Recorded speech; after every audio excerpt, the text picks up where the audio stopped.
Hi, welcome to the first of my gameplay videos for the Big Stompy Robots project. In this one I'm going to take you through the basic concepts of the game, the core mechanics of how you distribute power around your mech and use that to determine the actions it can take during the turn. So first things first, we introduce the mech itself. It's represented by a number of different cards. Every mech has some core systems that it all has, so legs, reactor, chassis and piloting suite. And in this example we've got two weapons as well. We've got a laser and a phased plasma cannon. As we expand, we're going to be adding in defense. Obviously there's lots of different weapons, defenses, gizmos and gadgets that let you do cool stuff, overclocked reactors, that kind of thing. The other thing that you need to know is that there are different coloured dice which are or marked differently, so they have different numbers on them representing different levels of power. So you've got your green dice, which is average, and then slightly lower scores on your yellow and white dice. You've got an overcharged dice, which is quite powerful but can inflict damage on your mech if you're not careful. And then we have damaged dice, the orange ones, which apply penalties to your actions and rolls. So during the reactor phase, which takes place at the start of each turn, but also if you decide to activate your reactor during the turn to redistribute your power, you generate a number of power dice, which for the purposes of playtesting we're saying is 8 at the moment, which seems to be working out okay.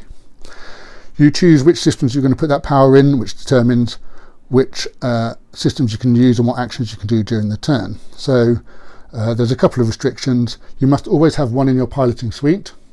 That determines the number of actions you have during your turn, and also if you have no power in your piloting suite, the mech assumes you've fallen unconscious and ejects you, thus ending your game.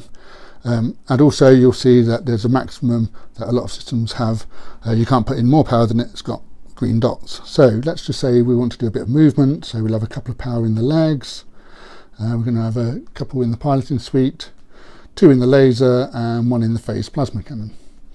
There's a card-based initiative system that uses the power in your piloting suite. So let's say our card comes up saying that we get to activate the mech. We choose a system and we use the dice on it to resolve that action. So let's fire the laser. So we've got 2 power in there. We can see from the card it actually generates extra power, extra dice, an extra yellow dice, an extra 2 yellow dice and a white dice. So to resolve the shooting we roll all of those together. We look at the scores, which we'll get into in a later video, apply the damage, and then these 2 go back into the reactor. Let's say our card comes back up later in the turn, we decide to move.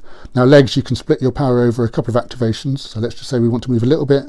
We roll 1 dice, we resolve the movement with their score, and again that goes back into the reactor.